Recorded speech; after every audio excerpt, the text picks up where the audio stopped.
If you think Formula One is a sport, you're wrong. In reality, it's just a group of billionaires trying to see who can commit the most federal crimes before the FIA sends them a invoice. Today, we're looking at Formula One's biggest scandals, where the cars are fast and the cheating is faster. Anyways, let's talk about how the time Renault used a brick wall as a tactical advantage. Meet Flavio Briatore, a man who looks like he runs 3 illegal businesses and hasn't dated anyone born before the invention of the DVD player. His dating history is a Victoria's Secret catalog from 2004. He spent the 90s scouting supermodels and the 2000s scouting concrete walls. And that was the problem. Renault wasn't winning. They weren't even close. Midfield, slow, irrelevant. Sponsors were leaving. Results were bad. And Flavio, he needed something to change fast. So they went to Singapore, night race, street circuit, and that's when they realized something. If a safety car came out at the right moment, it would hand in the race. Because when the safety car comes out, everything resets. The field bunches up, gaps disappear, strategy gets flipped upside down. And if you've already pitted, you jump everyone. They told Nelson, go crash the car lap 14 exactly when Alonso pitted. Not spin, not a mistake, fully commit, into the wall. Imagine your boss asking you to commit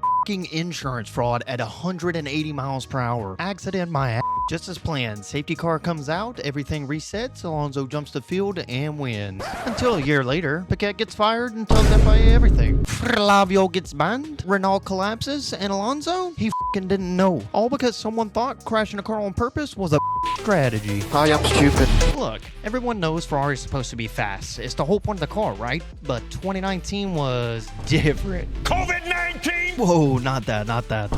They didn't find just a bit of space, they found a cheat code. Because whatever they put in that engine was not good engineering, that was straight up cheating.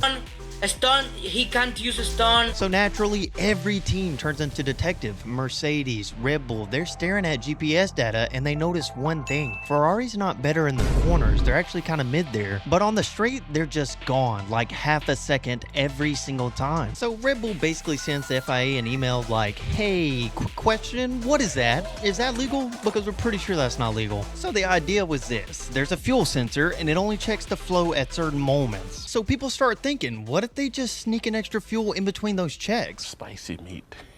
Yeah, boy. Which is kind of genius. Also illegal. So the FIA actually looks into it. They take the engines, they do the test, and then nothing. We get nothing. They settle it privately. No report, no proof. Just trust us, bro. And they stop you, stop!